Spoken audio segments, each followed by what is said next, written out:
कुछ फिल्में ऐसी होती हैं जो ज्यादा लोगों तक नहीं पहुंच पाती। उन्हें बहुत कम लोग देखते हैं, लेकिन उनकी कहानी सीधा दिल में उतर जाती है। ऐसी कहानियां हमें सोचने पर मजबूर कर देती हैं कि क्या वाकई इस दुनिया में ऐसा कुछ हो सकता है। ये कहानी है एक ऐसी लड़की की जो ना सुन सकती है, ना बोल सकती है, और सबसे दिलचस्प बात यह है कि फिल्म में उसका नाम कभी बताया ही नहीं जाता। वो जिस शख्स के साथ रहती है शायद उसका भाई है। वो उसे अकेला छोड़कर कहीं चला जाता है। शाम को वो अपनी माँ के घर खाने जाती है। खाना खाकर जब वो वापस लौटती है तो उसे महसूस होने लगता है कि कुछ तो अलग बात है। सबसे पहले वो देखती है कि उसके पड़ोसी अजीब तरीके से व्यवहार कर रहे हैं। हर कोई जल्दी जल्दी अपना सामान गाड़ियों में भर रहा है और शहर छोड़ने की तैयारी कर रहा है। उसके बाद उसे एहसास होता है कि उसके फोन में नेटवर्क नहीं आ रहा और थोड़ी ही देर में बिजली भी चली जाती है। वो इन सब चीजों को समझने की कोशिश करती है, लेकिन उसे नहीं पता होता कि उसके घर में जो आवाज गूंज रही है वो असल में एक इमरजेंसी अलर्ट है, जिसमें बताया जा रहा है कि एक जहाज क्रैश हो गया है जिसमें जहरीले रसायन थे। सरकार ने आदेश दिया है कि जो लोग अभी तक संक्रमित नहीं हुए हैं उन्हें तुरंत शहर से निकाला जाए, क्योंकि ये बीमारी बहुत तेजी से फैलती है और इंसानों को ज़ॉम्बी बना देती है।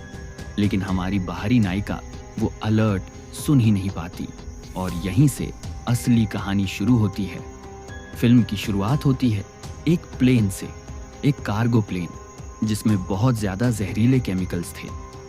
ये केमिकल्स आर्मी के कुछ एक्सपेरिमेंट्स में इस्तेमाल होने वाले थे, लेकिन अब ये कंट्रोल से बाहर हो गए हैं और प्लेन बहुत तेजी से जमीन की ओर गिर रहा है। जिस जगह ये प्लेन क्रैश होने वाला है उस जगह का नाम है रैकून वैली। यहीं पर माइकल और उसकी पत्नी टैरी रहते हैं। माइकल 2 दिन के लिए शहर से बाहर जा रहा होता है और जाते जाते वो टैरी से कहता है कि वो अपना खास ख्याल रखे, क्योंकि टैरी हमारे जैसे नहीं है। वो ना सुन सकती है, ना बोल सकती है। माइकल ने आज तक उसे अकेला नहीं छोड़ा, लेकिन आज मजबूरी में उसे जाना पड़ रहा है। माइकल कहता है कि अगर चाहो तो मेरी माँ के घर चली जाना। माइकल को छोड़कर टैरी अपने घर आती है, तैयार होती है और माँ के घर जाने के लिए निकलती है। तभी हम देखते हैं वही प्लेन उसके घर के ऊपर से गिरता है, जिसके बारे में टैरी को कुछ नहीं पता। गाड़ी चलाते वक्त रेडियो पर इस प्लेन क्रैश का अलर्ट लगातार सुनाया जा रहा होता है, लेकिन टैरी उसे भी नहीं सुन पाती। इस प्लेन क्रैश की वजह से जहरीले केमिकल्स हवा में फैलने लगते हैं। जब टैरी अपनी माँ के घर पहुंचती है तब हम देखते हैं कि आसमान में काले बादल छाए हुए हैं, या फिर वो केमिकल का धुआं है जिसे टैरी नोटिस ही नहीं करती। माँ उसे खाना देती है और दूध भी सर्व करती है, जबकि माँ खुद पानी पीती है। उन्हें ये नहीं पता होता कि हवा और पानी दोनों ही अब जहर से भर चुके हैं। खाना खाकर टैरी वापस घर लौट आती है। जब वो घर में काम कर रही होती है तभी वहां एक अलर्ट बजता है। ये गवर्नमेंट की तरफ से भेजा गया अलर्ट होता है, जिसमें बताया जाता है कि रैकून वैली में अब इन्फेक्शन फैल चुका है। इस इन्फेक्शन के लक्षण भी बताए जाते हैं और ये भी कहा जाता है कि जिनमें लक्षण दिख रहे हैं वो घर में रहें और खुद को आइसोलेट करें, और जो अब तक सुरक्षित हैं वो तुरंत रेस्क्यू पॉइंट यानी स्कूल पहुंच जाएं। बीमार लोगों के बारे में सिर्फ इतना कहा जाता है कि वो दूसरों से अलग रहें। इलाज मिलेगा या नहीं इसकी कोई गारंटी नहीं है। सेना सिर्फ हेल्दी लोगों को इस शहर से निकालेगी, लेकिन टैरी का क्या, जिसे इन सब बातों की भनक तक नहीं है। रात को लाइट बंद करके टैरी सोने की तैयारी करती है। तभी वो देखती है कि उसके पड़ोसी बहुत तेज गाड़ियों में शहर छोड़कर जा रहे हैं, लेकिन उसे ये सब सामान्य लगता है। सामने एक आदमी स्ट्रीट लाइट के नीचे खड़ा दिखता है। टैरी को थोड़ी चिंता होती है, लेकिन वो अपने घर का सिक्योरिटी अलार्म ऑन कर देती है, जो उसके मोबाइल से कनेक्ट होता है, और फिर सो जाती है। मोबाइल पर कई मैसेज भी आते हैं, लेकिन टैरी उन्हें नहीं देखती। सुबह उठकर वो अपने काम में लग जाती है और जब बाहर घास काटने जाती है तो देखती है कि पड़ोसी की कार का दरवाजा खुला हुआ है। कोई भी उसकी कार चुरा सकता था। टैरी जाकर कार का दरवाजा बंद करती है और बेल भी बजाती है, लेकिन अंदर से कोई जवाब नहीं आता। टेरी ये महसूस नहीं कर पाती कि आज शहर असामान्य रूप से शांत है। जब कोई जवाब नहीं आता तो वो कार को उनके गैराज में पार्क कर देती है और यहीं से शुरू होती है टेरी की असली जंग, एक ऐसी जंग जिसमें वो अकेली है, आवाजों के बिना, और उसके चारों ओर फैल रहा है मौत का सन्नाटा। जब वो अपने घर लौट रही होती है तो रास्ते में उसे एक बिल्ली मिलती है जिसे वो उठाकर अपने घर ले आती है। घर आकर वो देखती है कि उसके पति माइकल के बहुत सारे मैसेज आए हुए हैं, लेकिन जब वो जवाब देने की कोशिश करती है तो उसके मैसेज डिलीवर नहीं होते क्योंकि पूरे इलाके का नेटवर्क बंद हो चुका था। लेकिन टेरी को लगता है कि ये सब कुछ बस थोड़ी देर की बात है। इसके बाद वो उस बिल्ली का एक पोस्टर बनाती है और उसे शहर में जगह जगह चिपकाने निकल जाती है ताकि जिसके पास ये बिल्ली थी वो खुद आकर उससे ले जाए। इस दौरान वो देखती है कि न तो कोई गाड़ी दिखाई दे रही है, न कोई इंसान रास्ते में है, लेकिन टेरी इन बातों पर ध्यान नहीं देती। वापस आकर टेरी नहाने लगती है, तभी पानी की सप्लाई बंद हो जाती है। वो ज्यादा चिंता नहीं करती, बचे हुए पानी से ब्रश करती है और सोने चली जाती है। उसे अब तक इस बात का अंदाजा नहीं होता कि पानी में संक्रमण फैल चुका है। वो अभी सो ही रही होती है कि अचानक उसके मोबाइल का सिक्योरिटी अलार्म बजता है। उसे पता चलता है कि कोई उसके गैराज में आया है।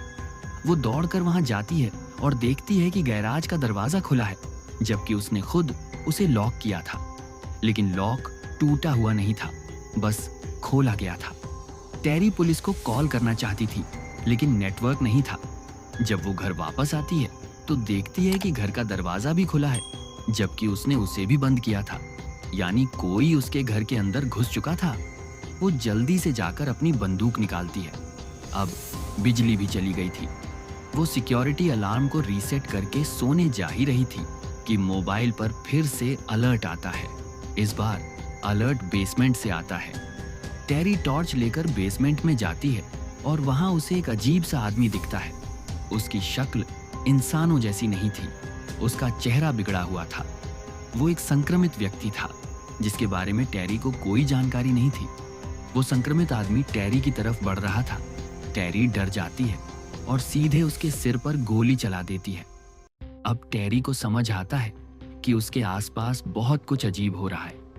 डर के मारे वो अपनी माँ के घर जाने का फैसला करती है, लेकिन जब वो वहां पहुंचती है तो देखती है कि माँ का घर पूरी तरह खुला हुआ है। उसे कुछ अजीब सा लगता है। जब वो अंदर जाती है तो माँ को ढूंढती है, लेकिन माँ कहीं नहीं मिलती। वो बाहर निकलती है और देखती है कि माँ पोर्च में गाड़ी के अंदर बैठी है और मर चुकी है। ये देखकर साफ हो जाता है कि माँ को भी संक्रमण हो गया था और उसने खुद अपनी जान ले ली थी। यहाँ एक और अहम बात सामने आती है। ये जो संक्रमित लोग हैं वो ज़ॉम्बी तो बन रहे हैं, लेकिन उनका दिमाग अब भी इंसानों की तरह काम कर रहा है। पहले की फिल्मों की तरह ये ज़ॉम्बी पागलों की तरह नहीं दौड़ते, बल्कि ठंडे दिमाग से काम लेते हैं। डरी हुई टेरी अब माइकल के पास जाने का सोचती है, लेकिन बाहर जाने वाले सभी रास्ते बंद कर दिए गए थे। पूरी रैकून वैली को सरकार ने सील कर दिया था। मजबूरी में टेरी फिर अपने घर लौट आती है। घर आकर वो पहले सारे दरवाजे और खिड़कियां सील करती है और पूरी रात मोबाइल सिग्नल का इंतजार करती है ताकि मदद के लिए कॉल कर सके। सुबह होते ही वो तय करती है कि अब उसे खुद ही पता लगाना होगा कि आखिर हो क्या रहा है। उसे लगता है कि शायद टीवी ब्रॉडकास्ट से कुछ जानकारी मिले, लेकिन बिजली कटी हुई थी। उसके पास एक जनरेटर था जिसे वो चालू करती है। टीवी ऑन करते ही उसे पूरे हालात का पता चलता है। समाचारों से उसे पता चलता है कि रैकून वैली में प्लेन क्रैश हुआ है और उसमें मौजूद केमिकल्स से पूरे शहर में संक्रमण फैल चुका है। यहाँ ज़ॉम्बी आउटब्रेक हो चुका है और पूरा इलाका क्वारंटीन कर दिया गया है। ये संक्रमण पानी और संक्रमित लोगों से फैल रहा था, लेकिन ज्यादातर लोग जो अंडरग्राउंड पानी इस्तेमाल करते थे वो अभी सुरक्षित थे। अब टेरी को समझ आता है कि वो संक्रमित क्यों नहीं हुई, क्योंकि उसका घर पुराना था और वो अंडरग्राउंड पानी इस्तेमाल कर रही थी। अब टेरी एक दूरबीन लेकर छत पर चढ़ती है ताकि शहर की हालत देख सके। दूर दूर तक उसे कोई इंसान नहीं दिखता, बस कुछ संक्रमित लोग ही दिखाई देते हैं। उसे एक ड्रोन भी दिखता है जिसके जरिए सरकार रैकून वैली की निगरानी कर रही थी। जब वो नीचे आती है तो देखती है कि उसका पड़ोसी अब पूरी तरह जॉम्बी बन चुका है। लेकिन जैसे ही उस जॉम्बी महिला ने टेरी को देखा, उसने उस पर हमला नहीं किया। इससे साफ हो गया कि वो अब भी थोड़ी बहुत होश में है। टेरी नीचे आई और दोबारा टीवी ऑन किया, जहां रैकून वैली से जुड़ी एक बड़ी ब्रेकिंग न्यूज चल रही थी। खबर थी कि सभी मुख्य रास्तों को सील कर दिया गया है, लेकिन एक पुराना रास्ता अब भी खुला है जिसके बारे में आम लोगों को जानकारी नहीं थी। टेरी समझ गई कि वो इसी रास्ते से बाहर निकल सकती है। बिना देर किए वो तैयारियां शुरू कर देती है। वो कुछ जरूरी सामान लेती है, घर पर मौजूद बिल्ली को खाना देती है और खिड़की खोल देती है ताकि अगर वो जाना चाहे तो जा सके। अब टेरी पुराने रास्ते पर काफी दूर निकल चुकी थी। वो शहर को छोड़ने ही वाली थी कि तभी उसकी कार का फ्यूल खत्म हो जाता है। अगर वो वापस जाती तो पूरी तरह फंस जाती, इसलिए उसने पैदल चलने का फैसला किया। थोड़ी दूर चलने के बाद उसे एक फार्म हाउस दिखता है। उसे देखकर टेरी को थोड़ी राहत मिलती है। ये फार्म हाउस भी पहले के घरों की तरह खुला हुआ था। उसे अंदर कोई नहीं दिखा तो वो नीचे स्टोरेज एरिया में जाती है। वहां उसे इस जगह का मालिक दिखता है जो संक्रमित हो चुका था। वो टेरी की ओर बढ़ता है, लेकिन टेरी अपनी जान बचाने के लिए उसे गोली मार देती है। फिर उसे वहां एक फ्यूल कैन दिखाई देता है जिसे लेकर वो अपनी कार के पास आती है। उसे लगता है कि ये पेट्रोल है, लेकिन जब वो उसे कार में डालती है तो पता चलता है कि ये डीजल है। उसकी सारी उम्मीदें टूट जाती हैं। ये उसके लिए एक बड़ा झटका था क्योंकि वो ये फ्यूल इतनी दूर से लाई थी। अब उसकी कार नहीं चल सकती थी तो उसने वापस अपने घर लौटने का फैसला किया। घंटों की यात्रा के बाद जब वो अपने घर पहुंची तो देखा कि जिससे उसे उम्मीद थी कि वो चला जाएगा, यानी वो बिल्ली, अब भी वहीं बैठी थी। आज फिर वही हालात थे जैसे पहले दिन थे। टेरी को अपना बचपन याद आने लगता है। ये जिंदगी कभी भी उसके लिए आसान नहीं रही। वो शुरू से ऐसी नहीं थी। वो बोल सकती थी, सुन सकती थी, लेकिन एक कार एक्सीडेंट में उसने अपना पूरा परिवार खो दिया। उस हादसे ने उसकी जिंदगी बदल दी। उसी सदमे के कारण उसकी सुनने की क्षमता चली गई। वो अब भी बोल सकती थी, लेकिन उसने बोलना भी बंद कर दिया। अब वो अपने घर के पियानो के सामने बैठी थी और अपने परिवार की आवाजें और पुरानी यादें उसके जहन में घूम रही थीं। तभी उसे एक बार फिर टीवी लॉन्च से सिक्योरिटी अलर्ट मिलता है। उसे लगा कि फिर कोई संक्रमित व्यक्ति आया है। वो अपनी गन लेकर वहां जाती है, लेकिन इस बार वहां कई सैनिक आ चुके होते हैं जो हर घर में जाकर संक्रमित लोगों को मार रहे थे। लेकिन टेरी संक्रमित नहीं थी, इसलिए उसे बचा लिया जाता है। टेरी उन्हें देखकर राहत की सांस लेती है। अधिकारी उससे कई सवाल करते हैं, लेकिन जब टेरी जवाब नहीं देती तो उन्हें समझ आता है कि टेरी बोल नहीं सकती। इसके बाद वो लोग उससे कागज पर लिखकर बात करते हैं और टेरी को आखिरकार सुरक्षित बाहर निकाल लिया जाता है। यहीं पर फिल्म खत्म हो जाती है।